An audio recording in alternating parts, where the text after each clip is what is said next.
ആദ്യമായിട്ടുള്ള ഈ വനയാത്ര എന്നായിരുന്നു? ഏത് പ്രായത്തിലായിരുന്നു? അത് SSLC കഴിഞ്ഞിട്ട്. ഇപ്പോൾ രാത്രി കടുവ വന്ന് പശുവിനെ പിടിച്ചെന്ന് കേട്ട് അങ്ങനെ നമ്മൾ പോയി കാണുകയാണ്, കടുവേനെ കാണാൻ പോവാണ്. പക്ഷേ കടുവ അവിടെ നിൽക്കില്ല, കടുവ പോകുന്നതുകൊണ്ട് ആ ഒരു പ്രായത്തിലുള്ള ഒരു ഇതിലാണ്. കടുവേനെ കണ്ടില്ല, പിറ്റേ ദിവസം പശുവിനെ കീറി പൊളിച്ചിട്ടാണ് കണ്ട്. അന്നത്തെ ആ ആദിവാസി ഗ്രാമത്തിന്റെ ഓർമ്മകളൊക്കെ ഉണ്ടോ? ഉണ്ട് ഉണ്ട് ഉണ്ട്, ഒരുപാട്. അവിടെ അന്നത്തെ ജീവിതം എങ്ങനെയായിരുന്നു? അവരുടെ ഒരു സ്വർഗത്തിൽ ജീവിക്കായിരുന്നു. അതാണ് ഇത്രയും ദീർഘമായ 10-45 വർഷത്തെ ഈ വനയാത്രകൾക്കിടയിൽ ഇതുപോലെ ഭീതിപ്പെടുത്തിയ ഒത്തിരി സംഭവങ്ങൾ ഉണ്ടായിട്ടുണ്ടാവുമല്ലോ സ്വാഭാവികമായിട്ടും. അപ്പോൾ ഒരു ചെറുപ്പക്കാരൻ വന്ന് ഇച്ചിരി ഷോർട്ട്സ് ഇട്ടിട്ട് ഗംബൂട്ടൊക്കെ ഇട്ടൊക്കെയാണ്, നല്ല കട്ട സൈസ്. അവൻ വന്നിട്ട് ഇങ്ങനെ കുനിഞ്ഞ് അവിടെ നിന്ന് എടുത്ത് നോക്കി കഴിഞ്ഞപ്പോൾ ചന്ദനമാണ്. അപ്പോൾ വേട്ടക്കാരല്ലെന്ന് പറഞ്ഞിട്ടേ. അപ്പോൾ ചന്ദനമാണെങ്കിൽ ഒരുപാട് പേരുണ്ടാവും. അപ്പോൾ ഞാൻ വാച്ചറിനോട് പറഞ്ഞ് നീ പോയിട്ട് ഫോറസ്റ്റുകാരെ വിളിച്ചോണ്ടോ, ഗണ്ണ് എടുത്തോണ്ട് വരാൻ പറഞ്ഞു. ഓടി ചെല്ലാണ്. ഇവൻ്റെ നേരെ ചെന്നിട്ട് ഇവൻ കത്തിയിട്ട് ഓടിക്കളഞ്ഞു. ഞാനങ്ങോട്ട് ഓടിയൊരു സ്ഥലത്തോട്ട് കയറി കഴിഞ്ഞപ്പോൾ ഒരു 5-8 പേരുണ്ട്. പൊട്ടെ പടന്ന് ഓടിയിടും. ഒരുത്തരം ഓടി വരില്ല. അവനെ ഞാൻ എന്ത് ചെയ്തെന്ന് അറിഞ്ഞുകൊണ്ട് നിലത്ത് വീണവൻ. നിലത്തുകൊണ്ട് ചവിട്ടി പിടിച്ച് തിരിച്ചിട്ട് ഒരു കെട്ട് ഇത് ചന്ദനവും വറക്കവാളും എല്ലാം ഉണ്ടായിരുന്നു. അന്തർ സംസ്ഥാന ചന്ദന കള്ളന്മാരാണ് ഇവർ. ഈ കുമാരൻ്റെ ജ്യേഷ്ഠൻ്റെ വീട്ടിൽ ഞാൻ എൻ്റെ 4 ഫ്രണ്ട്സ് നാട്ടിൽ നിന്ന് വന്നൊക്കെയാണ്. മൂപ്പരുടെ പുരയിൽ ഞങ്ങൾ കിടക്കുകയാണ്. കിടന്ന് കുറച്ച് കഴിഞ്ഞപ്പോൾ ഈ മേലെ കടകടാന്ന് പറഞ്ഞ് വെച്ച. അപ്പോൾ കൂടെ വന്നവർ ആദ്യമായിട്ട് കാട്ടിൽ വന്നൊക്കെയാണ്. അപ്പോൾ എന്താടാ ഇത് എന്ന് വെച്ച്. അപ്പോൾ ഞാൻ മുത്തയ്യ എന്താണെന്ന് വെച്ച്, അത് ഷാറ നെല്ലിട്ടിട്ടുണ്ട്, അപ്പോൾ എലി ആയിരിക്കും. എലി വന്നിട്ടുണ്ട്. ഇവൻ എൻ്റെ കൂട്ടുകാർ ചെയ്യും, എലി വല്ല പ്രശ്നം ഉണ്ടാക്കാൻ ഇല്ല ഷാറെ, അവിടെ പാമ്പുണ്ട്, പാമ്പ് പിടിച്ചു വരില്ല. ഇവന്മാർ ചാടി പുറത്തിറങ്ങിയ പാമ്പ് മൂർഖനാണ്.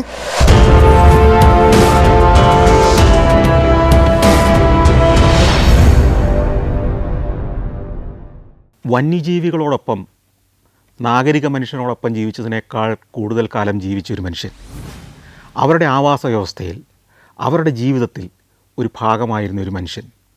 അദ്ദേഹത്തിൻ്റെ അനുഭവങ്ങൾ ഫോട്ടോഗ്രാഫുകളിലൂടെ, പുസ്തകങ്ങളിലൂടെ ലോകമറിഞ്ഞിരിക്കുന്നു. ശ്രീ N.A. നസീർ. അദ്ദേഹത്തിൻ്റെ ജീവിതയാത്രയുടെ, വനയാത്രകളുടെ കഥകളാണ് നമ്മൾ പറഞ്ഞു വന്നിരുന്നത്. നമുക്ക് ആ കഥകൾ തുടരാം. ഈ കരാട്ടെ പരിശീലനം അല്ലെങ്കിൽ ആയോധന കലകളുടെ പരിശീലനം, അതുകൊണ്ട് മാത്രം ഈ യാത്രകൾക്കൊക്കെ ഉള്ള ഒരു ചിലവ് കണ്ടെത്താൻ പറ്റുമോ? ഇല്ല, അത് തുച്ഛമാണ് ആ പൈസ. പിന്നെ എന്നെ അധികം സ്പോൺസർ ചെയ്തത് എൻ്റെ അമ്മയുടെ അനിയത്തിയാണ്, പ്രൊഫസർ റുക്കിയ. ഇപ്പോഴും ഉണ്ട്. അവർ എനിക്ക് പൈസ തരുമായിരുന്നു യാത്ര ചെയ്യാൻ. പിന്നെ അമ്മയും കുറച്ച്, എന്നാലും വീട്ടിൽ കുറച്ച് ബുദ്ധിമുട്ടാണ്, മക്കളെ പഠിപ്പിക്കണം. ഫാദറിന് ഇതിന് ഹാർട്ടിൻ്റെ കംപ്ലയിൻ്റ് ഉള്ളതാണ്, ജോലി ഇതില്ലായിരുന്നു. എന്നാലും അമ്മ എങ്ങനെയെങ്കിലുമൊക്കെ പൈസ പറിക്കലും. പക്ഷേ പ്രധാനമായിട്ട് എൻ്റെ കുഞ്ഞിന്നാന്നാണ് വിളിക്കുന്ന റുക്കിയ, പ്രൊഫസർ റുക്കിയ. എന്നെ അഡ്വക്കേറ്റ് നെലിയുടെ ഭാര്യയായിരുന്നു. ഇപ്പോഴും അവർ ഉണ്ട്, നമ്മളെ ഭയങ്കര കാര്യം. അപ്പോൾ അവർ എനിക്ക് പൈസ സഹായം ചെയ്യും. ഈ വീട്ടിൽ നിന്ന് ഈ യാത്രകളെ ആദ്യമൊക്കെ സംശയത്തോടെ കണ്ടിട്ടുണ്ടാവില്ലേ? ഇവൻ ജീവിതം നശിപ്പിക്കുകയാണ് അല്ലേ? അങ്ങനെ ഒരു സംശയം ഉണ്ടാവില്ലോ സ്വാഭാവികമായിട്ട്? അത് എൻ്റെ അമ്മ, എന്നാലും ഇവർക്ക് നമ്മൾ പോകുന്നൊരു നേരായ വഴിയാണെന്നുള്ളൊരു ഇതുണ്ടായിരുന്നു. മോശം വഴിക്ക് പോകില്ലെന്നുള്ളത് അമ്മക്ക് ഭയങ്കര, കാരണം അങ്ങനെയാണ് ഞങ്ങളെ വളർത്തിയിരുന്നത്. ചെറുപ്പത്തിൽ കുറേ പല കാര്യം, വൃത്തിയുടെ കാര്യം, ഫുഡിൻ്റെ കാര്യമൊക്കെ അമ്മ ഒരു ടീച്ചറായതിൻ്റെ പേരിലും പിന്നെ എല്ലാ കാര്യത്തിലും ഇടപെടവും, എല്ലാവരുമായിട്ടും സോഷ്യൽ ഇതുള്ളതാണ്. ഒരുപാട് കുട്ടികളെ പഠിപ്പിച്ചിട്ടും ഒക്കെ ഉണ്ട്. അപ്പോൾ അങ്ങനെ ഒരു റിട്ടയർഡ് ആയിട്ടും സ്പോർട്സിലൊക്കെ പാടാൻ പോകും, പാട്ടിലും ഒക്കെ. മുസ്ലിം സ്ത്രീയാണെന്ന് ഓർക്കാം.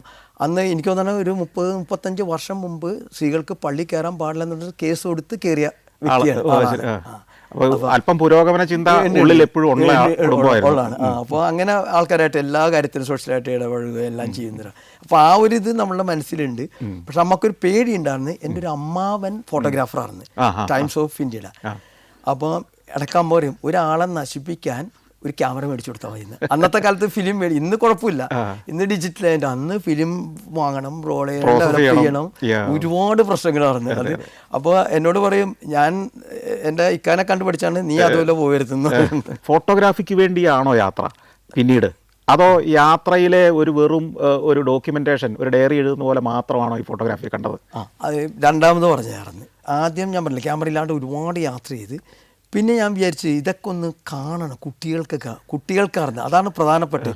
ഇപ്പോൾ പറമ്പിക്കുളത്ത് ചെന്നാലും തേക്കടി ചെന്നാലും ഫോട്ടോഗ്രാഫ്സ് ഒന്നുമില്ല. ഇന്ത്യയിൽ തന്നെ ആഫ്രിക്കയിലുള്ള ഇതിൻ്റെയൊക്കെയാണ് ഫോട്ടോ ഉണ്ടായിരുന്നത്. അപ്പോൾ അതിനൊരു മാറ്റം വേണമെന്ന് വെച്ച് നമ്മൾ ക്യാമറ ഇത് ചെയ്തും. പക്ഷേ ക്യാമറ കൂട്ടുകാരുടെ നിന്ന് കടം വാങ്ങിയൊക്കെയായിരുന്നു ചെയ്തിരുന്നത്. പിന്നീട് ക്യാമറ വേണം, നമുക്ക് സ്വന്തമായിട്ട് വേണമെന്ന് വിചാരിച്ചിട്ട് പിന്നെ ഒരു ഗൾഫ് യാത്രയൊക്കെ നടത്തിയതൊക്കെ. അപ്പോൾ അങ്ങനെ ക്യാമറ വാങ്ങിയത് തന്നെ. അത് ഈ വൈൽഡ് ലൈഫ് ഫോട്ടോഗ്രാഫി എന്ന് പറയുമ്പം നല്ല ലെൻസൊക്കെ വേണം. അതൊക്കെ ഭയങ്കര എക്സ്പെൻസീവ് അല്ലേ? അതെ അതെ. അതൊക്കെ അന്ന് സാധ്യമായിരുന്നു? ഇല്ലല്ല, അന്ന് ഇത് ചെയ്യാൻ പറ്റൂലായിരുന്നു. കാരണം ഒരു റഹീം മാഷുണ്ട് ഈ പാല ഈ ഭാഗത്ത് തന്നെ. അപ്പോൾ മൂപ്പരുടെ കയ്യിലൊരു ലെൻസ് ഉണ്ടായിരുന്നു. അപ്പോൾ അത് കടം വാങ്ങിയിട്ട് അത് 200 ഒക്കെ അത്രേ ഉള്ളൂ. അപ്പോൾ അതായിട്ട് പോയിരുന്നു. അപ്പോൾ പറമ്പിക്കുളത്തുള്ള ഫോറസ്റ്റ് ഗാർഡ്മാർ പറയും ഇവൻ്റെ കൂടെ പോരുത്, ഇവൻ വട്ടനാണ്, ഇവൻ ഓട്ടോ ഫോക്കസ് ക്യാമറയും കൊണ്ട് കാട്ടുപോത്തിൻ്റെ കണ്ണിൻ്റെ ക്ലോസപ്പ് എടുക്കാൻ പോകുന്ന ആളാണ്, ഇവൻ്റെ കൂടെ പോയാൽ അവിടെ പോയിപ്പോഴും എന്ന് പറയാൻ. രണ്ട് രീതിയിൽ ധൈര്യം ഉണ്ടാവില്ല. ഒന്ന് അറിവില്ലായ്മയിൽ നിന്ന്, ഒന്ന് ബോധത്തോടുകൂടി ഇതെനിക്ക് അപകടം പറ്റൂല, വലിയ ആത്മവിശ്വാസത്തിൽ ഉണ്ടാവും. അതെ അതെ അതെ അതെ അതെ കറക്റ്റ്. വൈൽഡ് ലൈഫ് ഫോട്ടോഗ്രാഫി ചെയ്യണമെങ്കിൽ ഈ ചെയ്തുള്ള ഒരു പരിശീലനം മാത്രം മതിയോ? അതിലൊരു കുറച്ചൊരു ടെക്നിക്കൽ നമുക്ക് ആരെങ്കിലും ഒരാൾ പരിശീലനം തരിക വേണ്ടേ? ഞാൻ സ്വന്തമായിട്ടാണ് അങ്ങനെ പഠിച്ചത്. പക്ഷേ ഇതിലെല്ലാം ഉപരി വൈൽഡ് ലൈഫ് ഫോട്ടോഗ്രാഫിയിൽ പഠിക്കേണ്ട ഒരു വിഷയം കാടിൻ്റെ ഫോട്ടോഗ്രാഫി ഒന്നുമില്ല പഠിക്കേണ്ട, കാടിനെ കുറിച്ച് തന്നെ പഠിക്കണം. ഇപ്പോഴത്തെ നമ്മൾ പുതിയ ക്യാമറ വെച്ചിട്ട് ആർക്ക് വേണമെങ്കിലും ഫോട്ടോഗ്രാഫർ ആവാം. എഡിറ്റ് ചെയ്യുന്ന ഒരാളുടെ അടുത്ത് കൊടുത്തു കഴിഞ്ഞാൽ അതിനെക്കാട്ടി കളർഫുള്ളാക്കി തരും. ഇപ്പോഴത്തെ ക്യാമറ അതുപോലൊക്കെ തന്നെയാണ്. പക്ഷെ കാടിനെക്കുറിച്ച് അറിയണം. ഒരു ആന വാല് പൊക്കിക്കഴിഞ്ഞാൽ നമ്മളെ കുത്താനല്ല പറഞ്ഞാൽ ഈച്ചനെ ഓടിക്കാനാണെന്നുള്ള വകതിരിവും മനസ്സിലാക്കണം. അല്ല അപ്പോൾ തന്നെ ആനയുടെ മുമ്പിൽ നിന്ന് ഓടുമ്പോൾ തന്നെ അതിന് മനസ്സിലാവുകയും ചെയ്യും. ഇത്രയും കാലത്തെ യാത്രയിൽ നിന്ന് പഠിച്ച അറിവുകളുണ്ടല്ലോ, അത് കുറേ പുസ്തകങ്ങളായിട്ടുണ്ട്. പക്ഷേ അടുത്തൊരു തലമുറയെ ഇത്തരം കാര്യങ്ങളിലേക്ക്, ഈ വനം, വന്യജീവികൾ, ഒരു ആവാസ വ്യവസ്ഥ, പ്രകൃതിയുടെ അത്ഭുതങ്ങൾ, ഇതിലേക്ക് കൊണ്ടുപോകുന്ന ആക്ടിവിറ്റീസ് എന്തൊക്കെയാണ് ചെയ്യുന്നത്? നമ്മളിപ്പോൾ ഇതുണ്ട്, നേച്ചർ ക്യാമ്പുകൾ നടത്താറുണ്ട്. പിന്നെ സ്കൂളുകളിലും കോളേജിലും പഠിക്കാനുള്ളതിൻ്റെ പേരിൽ എന്നെ വിളിക്കും. അത് വലിയൊരു ഗുണമാണ്. കാരണം ആ പിള്ളേരായിട്ടുള്ളൊരു ഇൻട്രാക്ഷൻ, പലരും ശ്രദ്ധ പോകുന്ന ഫോട്ടോഗ്രാഫിയിലോട്ടാണ്. അപ്പം ഞാനത് ഫോക്കസ് ചെയ്തുകൊണ്ടിരുന്ന ഈ പരിസ്ഥിതി സംരക്ഷണത്തിലോട്ടാണ് കൊണ്ടുവരുന്നത്. അതായത് നമ്മൾ ഒരു ടാപ്പ് തിരിച്ചടയ്ക്കുമ്പോൾ ഒരു തുള്ളി വെള്ളം പോവുകയാണെങ്കിൽ അതെങ്കിലും നമുക്ക് സേവ് ചെയ്യാൻ പാടില്ല. വീട്ടിൽ നിന്ന് തുടങ്ങണം എന്നാണ് പരിസ്ഥിതി സംരക്ഷണം. ഒരു പ്ലാസ്റ്റിക് എങ്ങനെ കളയണം, അത് നമ്മുടെ വീട്ടിൽ നിന്നാണ് തുടങ്ങേണ്ടത്, പുറത്തല്ല തുടങ്ങേണ്ടത്. എല്ലാം വീട്ടിൽ നിന്ന് തുടങ്ങണം. ഒരു കപ്പ് വെള്ളം കോരിയാൽ വെള്ളം ഇറ്റ് വീഴുന്നു, അവിടെ നിന്ന് തുടങ്ങണം. ഇത് നമ്മളങ്ങനെയല്ല, പൈപ്പ് തുറന്നിട്ടിട്ട് ബ്രഷ് ചെയ്യും. താങ്കളുടെ പുസ്തകത്തിൽ ഞാൻ വായിച്ചിട്ടുണ്ട് ഒരിക്കൽ, ഈ മൃഗങ്ങൾക്ക് ഉപദ്രവിക്കാൻ ചെല്ലുന്നവരെയും അല്ലാതെ ചെല്ലുന്നവരെയും തിരിച്ചറിയാൻ പറ്റുമെന്ന് അല്ലേ? അത് തീർച്ചയായിട്ടും. അതെങ്ങനെയാണ് ആ നിരീക്ഷണം രൂപപ്പെട്ടത്? കാരണം വീട്ടിൽ പശു ആടൊക്കെ ഉണ്ടായിരുന്നു. ഇതിനെ നമ്മൾ വിൽക്കുന്നു. അത് ചിലപ്പോൾ കശാപ്പ് ചെയ്യുന്ന ആൾക്കാർക്ക് വിൽക്കുന്നു. അപ്പോൾ ഫാദർ അവരെ വിളിക്കുമ്പോൾ അവർ ഗേറ്റ് തുറന്ന് വീട്ടിലോട്ട് കയറുമ്പോൾ തന്നെ ഈ ആടായാലും പശു ആയാലും ഇതായാലും വെപ്രാളം അറിയില്ല, ഭയങ്കര വെപ്രാളം, തൊടാൻ സമ്മതിക്കില്ല ഇവരാ. അത് എനിക്കൊക്കെ സങ്കടം ഉണ്ടായിട്ടുണ്ട് ഇങ്ങനെ ഇതിങ്ങനെ വന്ന് ഇത് കാണിക്കുമ്പോൾ. അപ്പോൾ അതൊന്ന് നമ്മളെ വീട്ടിൽ വളർത്തുന്ന ജീവിക്ക് ഇവർ പ്രവേശിക്കും പറയാം. പിന്നെ മറ്റൊന്ന് ചിന്തിച്ച്, ഏതാളെയും കടിക്കുന്ന പട്ടീനെ പിടുത്തക്കാരെ കണ്ട അപ്പോൾ ഓടി രക്ഷപ്പെടും.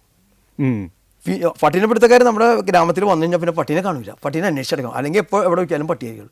ഇതെങ്ങനെ മനസ്സിലാക്കുന്നു? അപ്പോൾ നമ്മൾ വളർത്തുന്ന ഈ ജീവികൾക്ക് ഇത്രയും കഴിവുണ്ടെങ്കിൽ കാട്ടിലെ ജീവികൾക്ക് ഇതിൻ്റെ 1000 മടങ്ങ് കഴിവാണ്. ഒരാൾ കാട്ടിലോട്ട് കയറിക്കഴിഞ്ഞാൽ അപ്പം അതിന് മനസ്സിലാവും ഇവൻ ഉപദ്രവകാരിയാണ് അല്ലയോ എന്നുള്ളത് കൃത്യമായിട്ട്.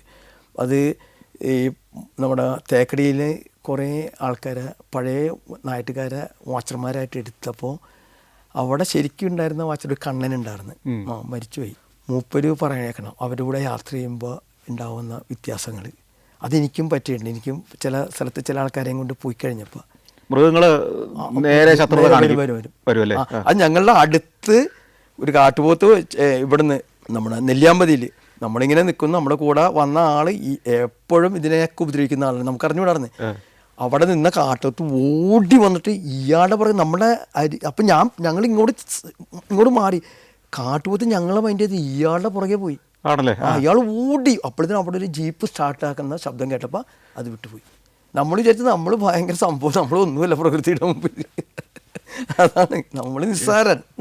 പ്രകൃതിയെ ആശ്രയിച്ച് ജീവിക്കുന്ന അടിമകൾ മാത്രമാണ് അടിമകൾ. എന്നിട്ട് നമ്മൾ അതിനെ ഭരിക്കാൻ പോകുന്നു. അപ്പോഴേ എല്ലാ തകിടം മറിച്ചിലും ഉണ്ടാകുന്നത്. ഒന്നാമത് കേരളം ഇങ്ങനെ ചരിഞ്ഞ് കിടക്കുകയാണ്, ഇത്രേ ഉള്ളൂ.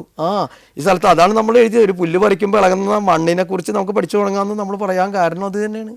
ഈ പ്രകൃതിയായിട്ട്, വനവുമായിട്ട്, വന്യജീവികളുമായിട്ട് ഒക്കെ ഇത്രയും അടുത്ത് ഇടപെടുന്ന ഒരാളെന്ന നിലയിൽ ഈ ടൂറിസത്തിൽ കേരളത്തിലുണ്ടാവേണ്ട മാറ്റം എന്താണ്? ടൂറിസത്തിൻ്റെ സംസ്കാരത്തിലുണ്ടാവേണ്ട മാറ്റം എന്താണെന്ന് ഒരഭിപ്രായം? നമ്മൾ വിചാരിച്ച് ഏതാണ്ടൊക്കെ ശരിയായി വരുമെന്ന് വിചാരിച്ച്, ഒന്നും വന്നിട്ടില്ല.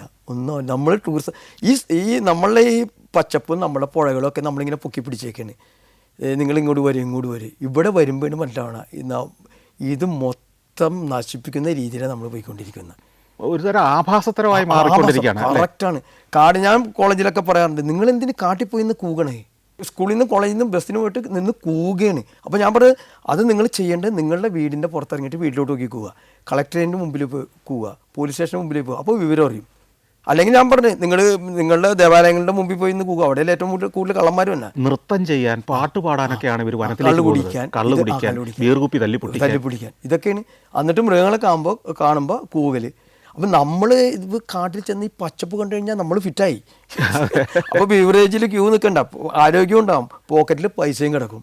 യാത്രകൾ എന്ന് പറയുന്നതിന്റെ അർത്ഥമറിയാത്ത യാത്രകളായി മാറുകയാണ് ഇപ്പോഴത്തെ തലമുറയുടെ വലിയ ശതമാനത്തിന്റെ. ഇതൊക്കെ സംരക്ഷിക്കണം, നിലനിർത്തണമെന്ന് ആഗ്രഹിക്കുന്നവരുണ്ട്. പക്ഷേ വലിയൊരു ശതമാനവും ഈ ആഭാസമാക്കി മാറ്റുന്നവരാണ്. അതെ. നമ്മൾ വായിച്ച വേറെ രാജ്യങ്ങൾ നമ്മളാകെ പണ്ടേ വായിച്ചേക്കുന്ന സ്കെഫറ്റക്കാരനെയാണ്. അദ്ദേഹം എഴുതിയ ഇതും പിന്നീട് ഇപ്പോഴത്തെ ഒരു കാലത്തിനനുസരിച്ച് വലിയൊരു മാറ്റം സംഭവിച്ചു. പിന്നെ യുവാക്കളിലൊക്കെ എങ്ങനെ യാത്ര ചെയ്യണം, എന്തായിരിക്കണം യാത്ര എന്നുള്ള താങ്കളുടെ സഞ്ചാരം കൊണ്ട് വളരെ വലിയ മാറ്റം വന്നിട്ടുണ്ടെന്ന് പറഞ്ഞാൽ വലിയ മാറ്റം വന്നിട്ടുണ്ട്. അല്ല, യാത്ര ചെയ്യുന്നുണ്ട്, ധാരാളം ആളുകളെ യാത്ര ചെയ്യാൻ പ്രേരിപ്പിക്കുന്നുണ്ട്. പക്ഷേ എങ്കിലും എൻ്റെ ഒരു വിഷമം ഇപ്പോഴും അതാണ്, ഈ യാത്രയുടെ യഥാർത്ഥ സ്പിരിറ്റ് ഇവർ പലരും ഉൾക്കൊള്ളുന്നില്ല എന്നുള്ളതാണ്. പലരും മദ്യപിക്കാൻ പോകുന്നു, അല്ലെങ്കിൽ ആഘോഷിക്കാൻ പോകുന്നതിനപ്പുറം ആ നാട് മുമ്പോട്ട് വയ്ക്കുന്ന നന്മകൾ എന്താണെന്ന് തിരിച്ചറിയാനോ പഠിക്കാനോ തയ്യാറാവുന്നില്ല. ഇനി നമ്മുടെ ഉൾനാടുകളിലേക്ക് വനത്തിലേക്ക് പോകുമ്പോൾ പോലും ഒരു വനത്തിൽ എങ്ങനെ ബിഹേവ് ചെയ്യണമെന്ന് അറിയില്ല. അവിടെ മൃഗങ്ങളുടെ ഒരു ലോകമാണതെന്നും നമ്മൾ അവിടെ ചെന്ന വിദേശികളാണെന്നും കുറച്ച് സമയത്തേക്ക് മാത്രം സ്പെൻഡ് ചെയ്യാൻ അനുവാദം കിട്ടിയ ഒരു വിഭാഗമാണ് നമ്മളെന്ന് പലപ്പോഴും ചിന്തിക്കുന്നില്ല. ഇതെല്ലാം നമ്മുടേതാണ്, ഈ മൃഗങ്ങളും പ്രകൃതിയും എല്ലാം നമ്മുടെ അടിമകളാണെന്ന് ചിന്തിച്ചാൽ അതിനകത്തോടെ കയറി. തീർച്ചയായിട്ടും മാറ്റം വരണമെങ്കിൽ സ്കൂൾ തലത്തിൽ തന്നെ മാറ്റം വരണം, നമ്മുടെ വിദ്യാഭ്യാസ രീതിയിൽ തന്നെ മാറ്റം വരണം. ശരിക്കും വേറൊരു പ്രശ്നം ഇപ്പോൾ സജീവമായിട്ട് നിൽക്കുന്നതേ, ഈ മൃഗങ്ങൾ മനുഷ്യരുടെ ആവാസ മേഖലയിലേക്ക് ഇറങ്ങുന്നു. ഇതിൽ മൃഗങ്ങളെയാണോ മനുഷ്യരെയാണോ നിയന്ത്രിക്കേണ്ടത്? എന്താണ് അതിനകത്തൊരു സൊല്യൂഷൻ? ഇത്ര വർഷമായിട്ട് നമ്മൾ കാട്ടിൽ പോകുന്ന ഒരാളെന്ന നിലയിൽ ഇന്ന് വരെ ഭൂമിക്ക് ദ്രോഹം ചെയ്യുന്ന ഒരു ജീവനെയും കണ്ടിട്ടില്ല. ഈവൻ കാട്ടുപന്നിയായാലും കാട്ടുപോത്തായാലും ഇവർ ഓടുമ്പോൾ ആ കുളമ്പുകളും കൊണ്ട് മണ്ണ് ഉഴുത പോലെ ആവുകയാണ്, അതിൽ വിത്ത് വീണ ഈസിയായിട്ട് മുളക്കും. ഇതൊക്കെയാണ്. പക്ഷേ ഈ കാടിനെയും ഈ ഭൂമിനെയും ഇനി വേണ്ട അന്യഗ്രഹങ്ങളെ വരെയും കുപ്പത്തൊട്ടിയാക്കിക്കൊണ്ടിരിക്കുന്ന മനുഷ്യൻ മാത്രമാണ്. പിന്നെ ഇതിങ്ങനെ പെറ്റുപെരുകയാണ്, ഒരു നിയന്ത്രണവുമില്ല. ഇന്ത്യ ഇപ്പോൾ ഏറ്റവും ടോപ്പായി ജനസംഖ്യയിൽ. ഇതിനെക്കുറിച്ച് ആരും മിണ്ടുന്നില്ലല്ലോ. വാഹനപ്പെരുപ്പം, മനുഷ്യർ, ഇതൊക്കെ ഇങ്ങനെ തിങ്ങി എന്താ ചെയ്യാൻ പറ്റുന്നത്? നമുക്കിനി എന്ത് ചെയ്യും? ഇവരൊക്കെ തല്ലിക്കൊന്ന് ഒക്കെ തന്നെ കളഞ്ഞ് നമ്മളെങ്ങനെ ജീവിക്കും? ഇതൊക്കെ ഉണ്ടെങ്കിൽ നമുക്ക് ജീവിക്കാൻ പറ്റുള്ളൂ. ഈ കാട് വേണമല്ല, കൃഷി ചെയ്യണമെങ്കിൽ വെള്ളം വേണം, കാടുണ്ടാവണം. ഇത് നമ്മളിങ്ങനെ ഇങ്ങനെ പോയിക്കൊണ്ട്. അപ്പോൾ അതിൽ നിന്നുള്ള ചോദ്യം വന്നപ്പോൾ ഞാൻ ചോദിച്ചു, ആരുടെ ഇടത്തിലിറങ്ങി വന്യജീവികൾ നാട്ടിലിറങ്ങി? ഞാൻ പറഞ്ഞാൽ ആരുടെ ഇടത്തിലാണ് ഇറങ്ങിയത് വന്യജീവികൾ? അവരവരുടെ സ്ഥലത്തല്ല ഇറങ്ങി. നമ്മളിങ്ങനെ ഇങ്ങനെ പോയിക്കൊണ്ട് ഒരു മര്യാദ കൊടുക്കണ്ടവർക്ക് ഒന്നുമില്ല. അത് ഏറ്റവും വലിയ തമാശ, നമ്മൾ ചിരിക്കുകയാണ്. നമ്മുടെ പെര ഇങ്ങനെ കത്തിക്കൊണ്ടിരിക്കുന്നത് നമ്മൾ ചിരിക്കുകയാണ്. പശ്ചിമഘട്ടം നമ്മുടെ പെരയാണ്, അത് നശിച്ചുകൊണ്ട് നമ്മൾ ചിരിച്ചുകൊണ്ടിരിക്കുക. നമ്മൾക്ക് ഇതൊക്കെ മതി. വനം കൊള്ളക്കാരെ പിടിച്ച കാര്യം പറഞ്ഞു, അതുപോലെ തന്നെ ഈ കഞ്ചാവ് വേട്ടയ്ക്ക് പോയ ഒരു കഥ ഞാൻ ഓർക്കുന്നുണ്ട്. പാമ്പാൻഷോലയിൽ കഞ്ചാവ് പിടിക്കാൻ പോയിട്ടുണ്ട്, പറമ്പിക്കുളത്ത് പോയിട്ടുണ്ട്, പിന്നെ ചിമ്മിനിയിൽ പോയിട്ടുണ്ട്. അതൊക്കെ നമ്മൾ ഇതായിട്ട്. പിന്നെ കൂടാതെ ഈ കള്ളന്മാരെ പിടിക്കാൻ തന്നെ ധനേഷ് കുമാർ സാറിൻ്റെ കൂടെ പോയിട്ടുണ്ട്. അല്ല, ഈ കഞ്ചാവ് പിടിക്കാൻ പോയത് ഏത് ഡിപ്പാർട്ട്മെന്റിൻ്റെയാണ്? ഫോറസ്റ്റിൻ്റെ കൂടെ പോയതാണ്.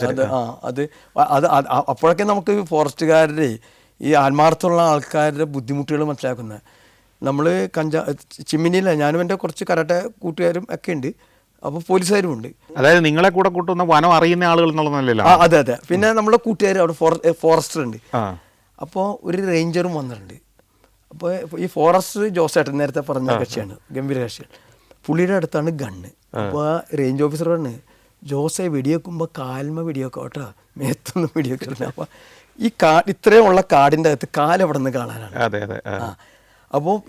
അപ്പോൾ പിന്നെ അങ്ങനെ പിടിക്കാൻ പറ്റൂല. ഇതൊക്കെയാണ് ഓരോ വെടിവെച്ച് കറക്റ്റ് അദ്ദേഹം പറഞ്ഞതും കറക്റ്റാണ്. കാരണം വെടിവെച്ച് അങ്ങനെ കൊന്നു കഴിഞ്ഞാൽ പിന്നെ ഈ ഫോറസ്റ്റർ ജീവിതകാലം മുഴുവൻ കോടതി കയറി ഇറങ്ങേണ്ടി വരും. ഒന്നും ചെയ്യാൻ പറ്റാത്ത, കിട്ടുന്നവരെ കുറേ ആൾക്കാരെ പിടിക്കും, അത് കത്തിച്ച് കളയും, എന്നാൽ അത് കത്തിക്കണം വലിയൊരു അവസ്ഥയുണ്ട്. ഇത് കത്തിക്കുമ്പോൾ ആ ഭാഗത്തെങ്ങനെ നമുക്ക് നിൽക്കാനും പറ്റില്ല. ശരി. ഇത് കഞ്ചാവ് കൂടി കത്തിച്ച് കഴിഞ്ഞ് തലയൊക്കെ ഇങ്ങനെ ഇതായി പോകുന്ന പോലെ പുക ഇതാണല്ലോ വലിച്ചു കയറ്റുന്നത്. കൂട്ടിയിട്ട് കത്തിച്ച പിന്നെ ആ പ്രദേശത്ത് നിന്ന് നമ്മളെ കൂടി രക്ഷപ്പെടേണ്ടി വരും. ഈ സഖിപ്രവർത്തനത്തിന്റെ വലിയൊരു ഭാഗത്തൂടെ സഞ്ചരിച്ചിട്ടുണ്ടല്ലോ. ഉണ്ട് ഉണ്ട്. മറ്റു സ്ഥലങ്ങളിലെ യാത്രയുടെ അനുഭവങ്ങളൊക്കെ എങ്ങനെയായിരുന്നു? തേക്കടി വന്നിട്ടുണ്ട്, മസനഗുടി, പറമ്പിക്കുളം, അങ്ങനെ ഇതില് മസനഗുഡിയും വലിയൊരു, അതായത് മുതുമല സാഞ്ചുറി. ഇന്ത്യയിലെ ഏറ്റവും കൂടുതൽ ആനകളുള്ള ഏരിയ ആ ഭാഗമല്ല. അപ്പോൾ അവിടെ കാടിൻ്റെ നടുക്ക് എൻ്റെ ഒരു ഫ്രണ്ട് ഉണ്ട്, മാർക്ക് ദാവിദാർ, നമ്മൾ പലപ്പോഴും എഴുതിയിട്ടുണ്ട്.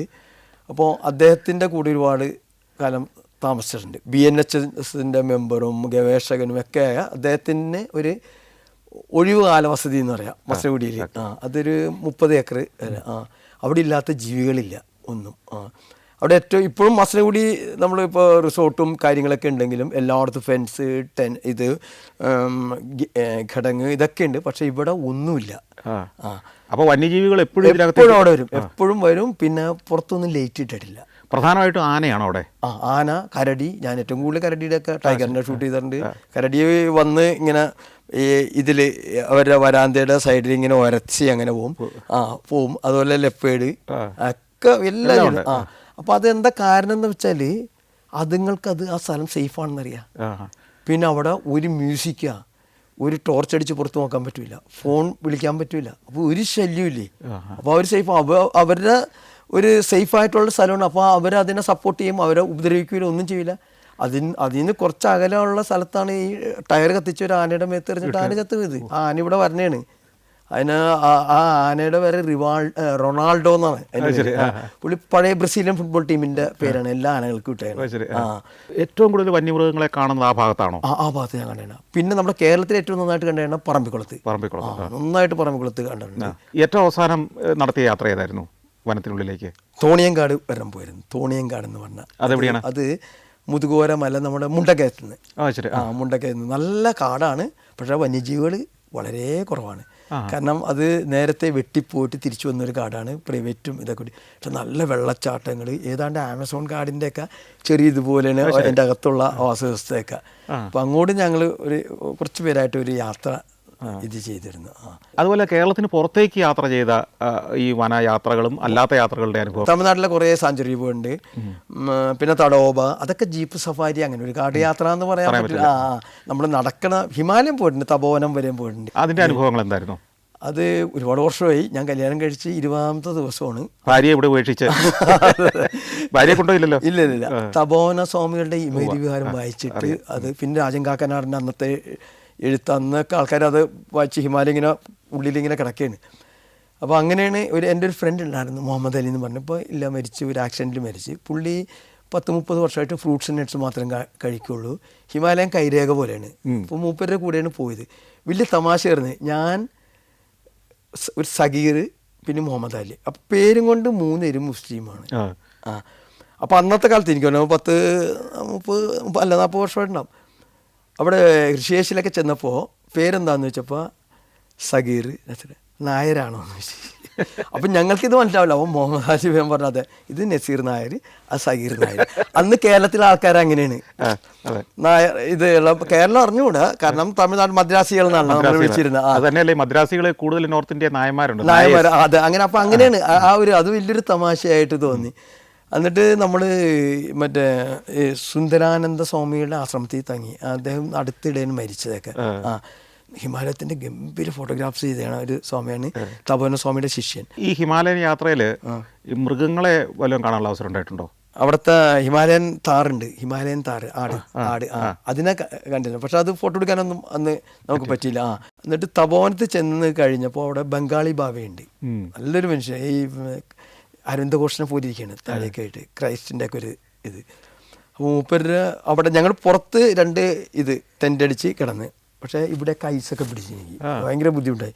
മൂപ്പര് എന്നോട് ഗുഹയിലോട്ട് വരാൻ പറഞ്ഞ്. മൂപ്പര് അപ്പം 3 മണിക്ക് എഴുന്നേറ്റ് സ്റ്റൗവിൽ ഒരു പ്രത്യേക രീതിയിൽ ഇരുന്നിട്ട് സ്റ്റൗ കത്തിച്ചിട്ട് ചായ ഉണ്ടായിക്കൊണ്ടിരിക്കുകയാണ്. അതിലെ പോകുന്നവർക്കൊക്കെ വിളിച്ച് ചായ കുടിക്കുന്നു. അവിടെ ചീത്തയും പറയും. അങ്ങനെ മൊത്തം ചീത്ത പറഞ്ഞുകൊണ്ടിരിക്കുകയാണ്. അപ്പോൾ എനിക്ക് ചായ തന്ന് കേരളം ഭയങ്കര ഇഷ്ടമാണ്, വന്നിട്ടുണ്ടെന്നൊക്കെ പറഞ്ഞ് ചായയൊക്കെ തന്ന് പിന്നെ നമ്മൾ ഇതായി പോയി.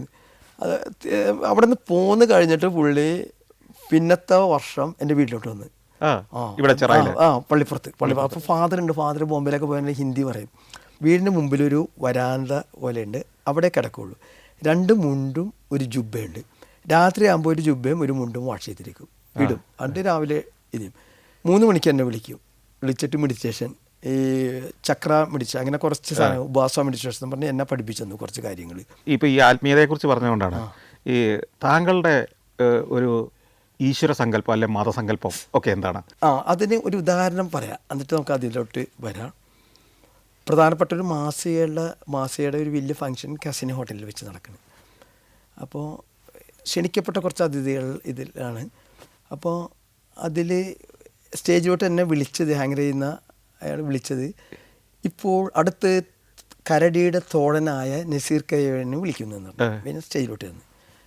അപ്പോൾ എനിക്ക് ഉണ്ണിമൂന്നനൊക്കെ ഉണ്ട് അതിൽ പരിപാടിയിൽ, നസീർക്ക. അപ്പോൾ അവർക്കൊരു തിണ്ണമെടുക്കണ്ടല്ലേ ഈ ചോദ്യം ചോദിക്കുന്നത്. ഇവിടെ നിൽക്കുമ്പോഴോ കാട്ടിൽ നിൽക്കുമ്പോഴോ എന്ത് തോന്നുന്നു പറഞ്ഞു. അപ്പോൾ ഞാൻ പറഞ്ഞു, ഇവിടെ നിൽക്കുമ്പോൾ എനിക്ക് ഇത്തിരി അസ്വസ്ഥയുണ്ട്, കാട്ടിൽ ഞാൻ സേഫാണെന്ന് പറഞ്ഞു. അപ്പോൾ അതെന്താണെന്ന് ചോദിച്ചു. അല്ല, നിങ്ങൾ ഈ നസീർ ഇക്കാന്നും പറഞ്ഞ് വിളിച്ചല്ലോ, അപ്പോൾ ഇവിടെ ഇരിക്കുന്ന ആൾക്കാർക്ക് എല്ലാവർക്കും മനസ്സിലായി ഞാൻ മുസ്ലിമാണെന്ന്. പിന്നത്തെ ചിന്ത തരും, അതിൽ മുജാഹിദാണ്, സുന്നിയാണ്, ജമാഅത്താണ്, ഈ ചിന്ത എല്ലാവർക്കും വരും. പക്ഷേ ഒരു കരടിയുടെ, കാട്ടുപോത്തിൻ്റെ, പുലിയുടെ മുമ്പിൽ നിന്ന് അവർക്ക് ആ ചിന്ത തോന്നില്ല, മനുഷ്യനായിട്ട് തോന്നുള്ളൂ. അപ്പോൾ ഞാൻ തൽക്കാലം അവരുടെ ദൈവത്തിൻ്റെ കൂടെയാണ്. പിന്നെ മനുഷ്യൻ്റെ ദൈവങ്ങളൊക്കെ ഇപ്പോൾ കാര്യമായിട്ടൊരു കാര്യവും ചെയ്യുന്നില്ല. എത്രയോ യുദ്ധങ്ങൾ നടന്നുകൊണ്ടിരിക്കുന്നത്, ഒന്നും അറിയാത്ത എത്രയോ കുഞ്ഞുങ്ങളും മരിച്ചുകൊണ്ടിരിക്കും. ഇതൊക്കെ ഇഷ്ടപ്പെടുന്ന ഒരു ദൈവം എൻ്റെ ദൈവമല്ല. പിന്നെ പേടിച്ചുള്ള ദൈവം, പേടിപ്പിച്ച് നിർത്തണം, നീ അത് ചെയ്യരുത്, നീ ഇങ്ങോട്ട് നോക്കരുത്, നീ അങ്ങോട്ട് നോക്കരുത്, മൂപ്പർക്ക് ഇത് മാത്രമാണ് ജ്വരം. അപ്പോൾ എനിക്ക് അത് വലിയ താല്പര്യമില്ലാത്തൊരു വിഷയമാണ്. ഞാനൊരു കരടിയുടെ മുമ്പിൽ പോയി കഴിഞ്ഞാൽ അതിന് കൃത്യമായിട്ട് മനസ്സിലാക്കണം, ഞാനൊരു മനുഷ്യനാണ്, ഞാൻ ഉപദ്രവകാരിയല്ല, ഇതല്ല, ഇത്രയും മനസ്സിലാക്കുന്നുണ്ട്.